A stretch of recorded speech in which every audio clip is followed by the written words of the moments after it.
Ya, selamat malam teman-teman sekalian. Perkenalkan nama saya Tito. Saya salah satu peserta dari Pacman. Jadi hari ini kita mau bahas tentang bagaimana caranya data-data dari farmasi ini bisa meningkatkan sales profit dengan machine learning process. Jadi pelajaran hari ini yang mau kita ambil bukan dari hasil machine learning-nya, tapi lebih ke prosesnya gimana caranya kita nge-build, nge-develop, sampai nanti nge-production.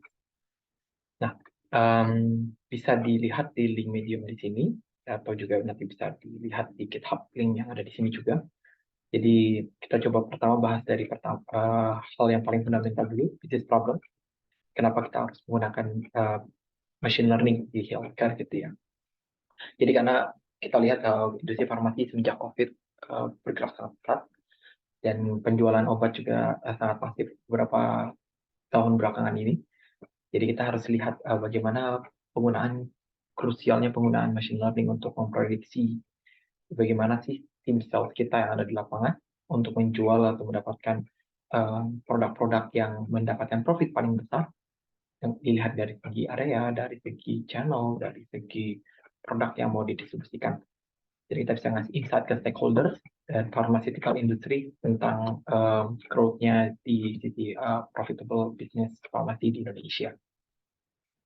Jadi expectation-nya, kita berharap di machine model ini nanti dia akan memberikan informasi tentang potential profit dari penjualan obat yang ada di Indonesia. Nah, di sini menggunakan machine learning dengan teknologi dengan spesifik menggunakan decision tree dan juga random forest.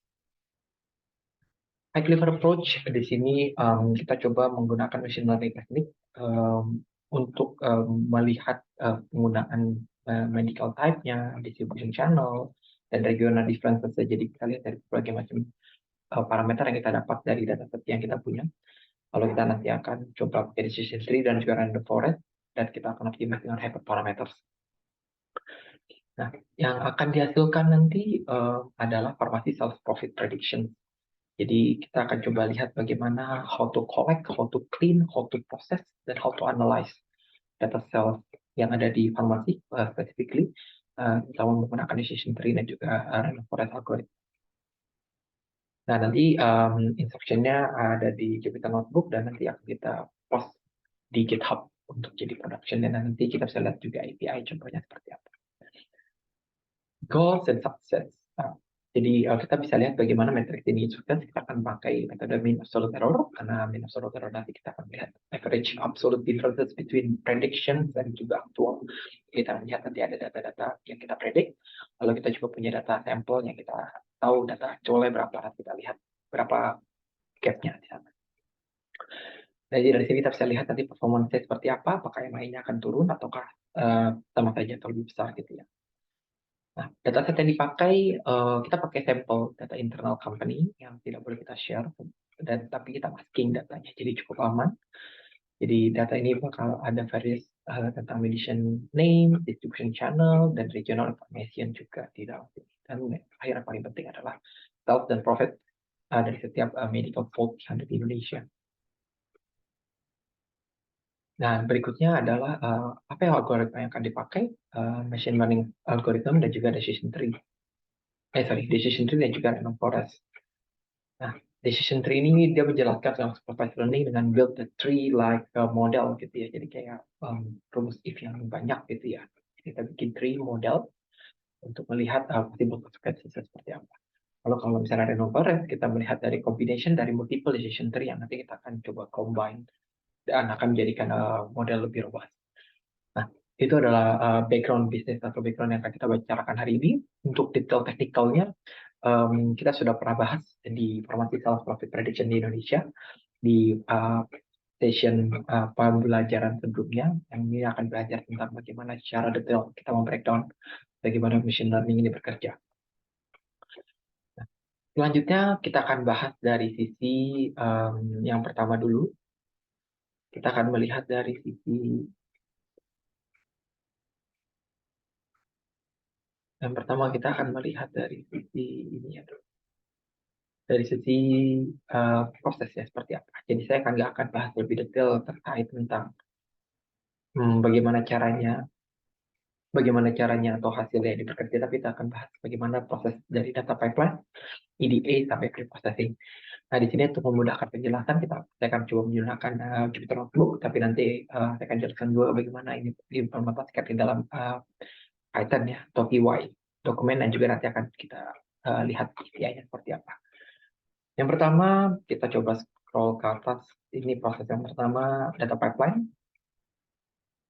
Jadi yang pertama kita load datanya dulu, lalu kita coba bikin configuration file. Jadi tidak ada file configuration, dan nanti akan kita simpan informasi terkait datanya disimpan di mana, lalu juga hasil dari train set, itu juga valid set data nanti kita simpan dalam pickle. Lalu juga nanti di sini ada tempat penyimpanan untuk LA encoder, jadi nanti akan kita coba buat ke dalam bentuk yang numerical agar bisa dianalisa di machine learning. Lalu juga nanti akan ada informasi terkait tentang data-data apa aja yang ada di sini. Ada float, ada sales quantity, discount profit, lalu juga ada objek, ada macam-macam informasi di sini dari channel, country, city, dan lain-lain, dan juga produk. Lalu nanti di sini yang akan kita jadikan label untuk prediction adalah profit, dan prediktornya adalah informasi selain itu. Dan ini adalah range of datanya yang nanti akan terkait. Jadi kita akan coba ambil config-nya dari sana, lalu kita ambil data collection, kita buat functions-nya di sini. Kita coba seotomatis mungkin ya, nanti ke depan akan kita taruh di PY dokumen. Lalu kita coba load, kita coba lihat datanya seperti ini. Jadi ada date, ada shape, ada customer name, segment, country, city, dan lain-lain. Lalu habis kita simpan datanya ke dalam raw dataset yang sudah di dump gitu ya, di config-nya. Nah, habis itu kita coba lihat data validation check. Nah, kita lihat di sini berhubung datanya cukup clean, karena kita ambil dari internal data dari SAP, jadi datanya cukup oke. Hanya mungkin ada berbagai macam perbaikan dari sisi data type-nya. Jadi kita coba lihat, ini adalah figur describe-nya, datanya seperti apa. Lalu bagaimana cara kita menghandle error di sini. Yang pertama, kita coba hilangkan row yang kita nggak butuhkan. Ada row ID, ada order date, ada ship date. Lalu juga variable quantity kita coba ubah ke dalam mode float agar lebih mudah dianalisa, agar seragam. Jadi nanti datanya akan lebih seragam di sini. Lalu habis itu kita dump lagi datanya ke clean raw dataset. Lalu setelah itu kita cek dengan data defense, apakah data-data ini benar gitu ya. Apakah data yang ada di objek benar objek, apakah data yang float tetap benar float, lalu data quantity, sales, discount, dan profit, apakah range datanya masuk akal, misalnya discount gak ada yang minus, gitu. Nah, kita coba lihat dari sini. Lalu kita coba cek datanya, dan so far so good. Lalu yang terakhir adalah titik datanya udah misalkan rumus X dan Y. Jadi ada data yang X itu adalah data-data yang akan kita jadikan training set, dan Y itu adalah tujuannya yaitu prediction hasilnya, yaitu profit itu sendiri. Ini adalah contohnya, kita sudah lihat X info seperti apa, Y info seperti apa, Y evaluasi seperti apa. Lalu kita split datanya dengan persentase 70-30 untuk sebagai data trend test. Lalu juga nanti data test akan kita bagi lagi berdasarkan data test dan valid set. 50-50. Lalu setelah itu kita dump datanya ke data pickle dump lagi. Yang kedua, setelah itu coba kita lihat dari sisi eksplorasi data analisisnya. Jadi setelah kita udah punya data pickle-nya, kita coba ambil config-nya lagi, lalu kita coba lakukan memunculkan datanya lagi, extrain dan juga retrain. Kita coba lihat datasetnya seperti apa. Ini adalah dataset trainnya. Nah, di dataset ini kita coba lihat EDA-nya, potensi data analisisnya. Ternyata kalau kita lihat di sini, kita bisa lihat korelasi antara berbagai macam data yang terutama data yang bersifat numerical. Jadi kita bisa lihat ternyata ada korelasi yang kuat antara profit dan sales 41. Lalu berikutnya yang ada korelasi kuat berikutnya ada di sales dan quantity, dan juga discount dan profit. Jadi kita bisa lihat di sini ternyata untuk mencapai data profit ada beberapa hal yang perlu diperhatikan. Yang pertama jelas sales itu sendiri, yang kedua adalah discount, dan yang ketiga adalah Jadi kita lihat tiga data ini punya korelasi, tapi yang paling besar adalah sales sendiri. Semakin besar semakin tinggi profit. Nah, lalu kita coba lihat pair plotnya seperti apa. Jadi ini adalah penggambaran datanya. Kita bisa lihat di sini persebaran datanya seperti apa. Kalau kita lihat tadi di sini ada sales dan juga ada profit. Kita bisa lihat di sini adalah persebaran data sales. Pada saat salesnya itu semakin tinggi, maka kita lihat profitnya juga ada yang cenderung ke arah kanan, yaitu cenderung profit semakin besar. Tapi nggak jarang juga tetap kita melakukan penjualan yang salah nih, penjualan yang ternyata minus profitnya untuk produk-produk atau area-area tertentu. Nah, lalu kita coba lihat lagi di sini terkait min datanya. Jadi profitnya sekitar 27 di sini dalam USD. Saya coba convert untuk memakai datanya. Median profitnya sekitar 9, lalu highest profit di 8.400 dan lowest profit di angka minus $6.500. Lalu kita coba lihat datanya lagi. Kita coba lihat dari sisi SIP mode versus profit. Kita lihat ternyata same day itu mempunyai pertumbuhan profit yang paling besar dibandingkan dengan kelas-kelas lainnya. Lalu juga kita lihat dari sisi segmen retail ternyata menghasilkan profit paling besar dibandingkan hospital dan juga farmasi. Lalu yang terakhir region, ternyata kalau dilihat dari sini mungkin Jawa terlihat terlalu kecil, nggak begitu besar, terutama Papua juga terlihat kecil di sini. Surprisingly, kata yang banyak menggenerate profit adalah Bali Nusa dan juga Kalimantan. Lalu yang terakhir dari kategori produk itu sendiri, kita sih ambil 3 sampel, ada produk diabetes, ada respiratory, dan juga ada hypertension.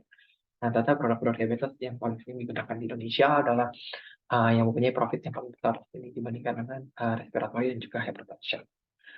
Seperti itu. Lalu kita coba lanjut bahas di sisi pre-processing datanya. Di pre-processing data ini kita coba lihat configuration-nya, kita coba load lagi, lalu kita lihat datasetnya, kita munculkan lagi datasetnya, load pickles-nya, lalu coba kita join kategori di sini. Kalau misalnya ada kategori yang berbeda, kalau misalnya tidak ada bisa kita skip. Lalu ada handling missing values. Di sini kita, walaupun terbukti datanya tidak ada non values, tapi kita cepat bikin activate sistem. Jika datanya categorical, dia akan kita ganti dengan unknown, dan jika datanya numerical, kita akan ganti dia dengan median. Lalu kita coba apply ke semua training, valid, dan juga test dataset. Lalu kita coba encoding datanya agar bisa dibaca oleh mesin.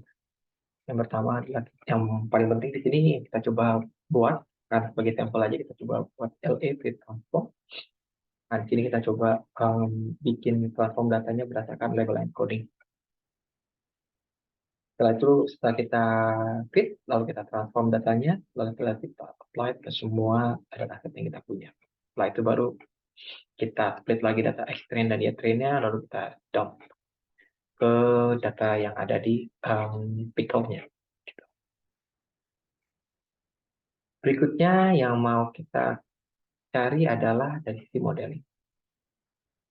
Nah, kita coba load lagi datasetnya, lalu kita coba bikin training log template untuk melihat timestamp-nya, lalu kita melihat log template-nya, jadi apa aja mau kita ukur. Mulai dari model name, IUD, nanti ada unique number yang kita generate, ada training time, training date, performance, nanti performance-nya berdasarkan apa, ya tadi berdasarkan mean absolute error, lalu yang terakhir ada data configuration. Setelah itu kita buat lagi nanti training log updater. Jadi setelah kita buat datanya, log template kita update datanya dengan instruksi tersebut. Lalu setelah itu kita coba training dan evaluation. Di sini kita pakai dua, ada decision tree dan juga random forest regressor. Di training based model kita coba masukkan dua ini, lalu kita bikin lagi fungsi untuk training evaluation yang nanti akan kita coba jalankan. Lalu kita akan coba masukkan hasil dari modelnya, dari model UID-nya, lalu training time, date, performance, dan lain-lain. Setelah itu baru kita run baseline modelnya. Setelah itu nanti akan kita copy hasilnya ke dalam list of model yang ada di baseline. Setelah itu coba kita cari di best performance baseline model. dengan rumus ini training log to data frame. Jadi kita ubah dulu training log tadi ke data frame. Lalu berikutlah adalah hasilnya.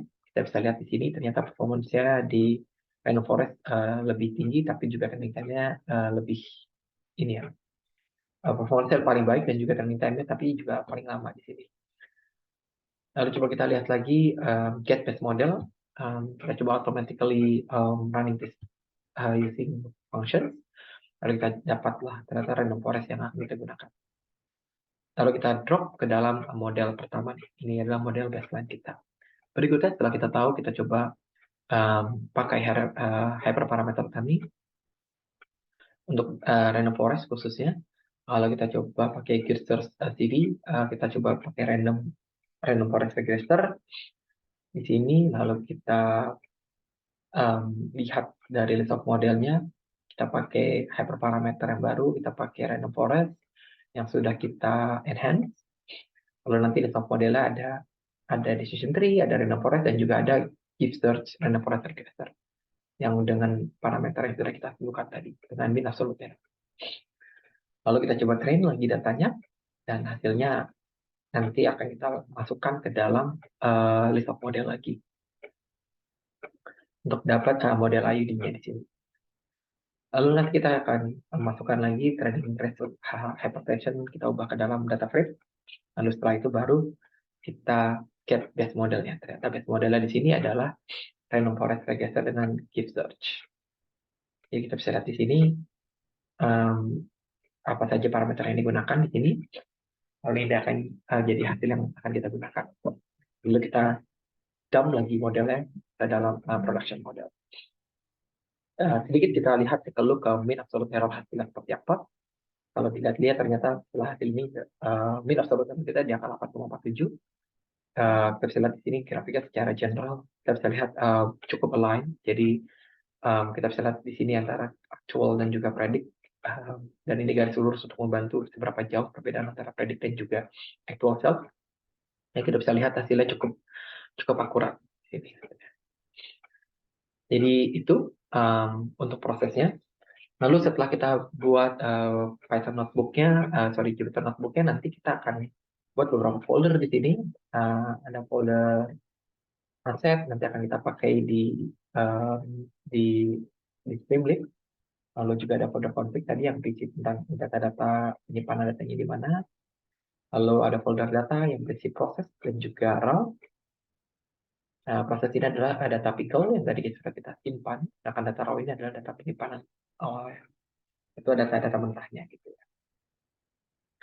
Lalu kita nanti buat ada Docker, ada yang PCI, ada Docker file, dan juga requirement-nya. Lalu nanti juga ada Streamlit, nanti akan dijalankan di Docker.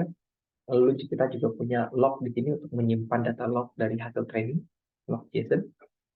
Lalu untuk model tadi kita menyimpan beberapa hal, terutama ada LE encoder, jadi datanya akan kita ubah ke dalam numbering format. Lalu ada model, di sini model itu ada model yang biasa tadi, lalu ada production model, model yang tadi menggunakan give search dengan hyperparameter training. Lalu yang terakhir dan yang paling penting adalah charting-nya sendiri. Jadi setelah kita menciptakan Python notebooknya, kita split beberapa hal tadi ke dalam PY unit atau kesadarannya dan bisa diotomasi. Yang pertama kita bikin util PY. Ini intinya kita buat gimana caranya dia create timestamp, config, lalu pickle load, pickle dump, beberapa fungsi-fungsi dasar. Lalu kita juga punya unit test. Jadi di sini nanti hasil dari running program yang tadi kita sudah bahas di IPNB atau Python Notebook.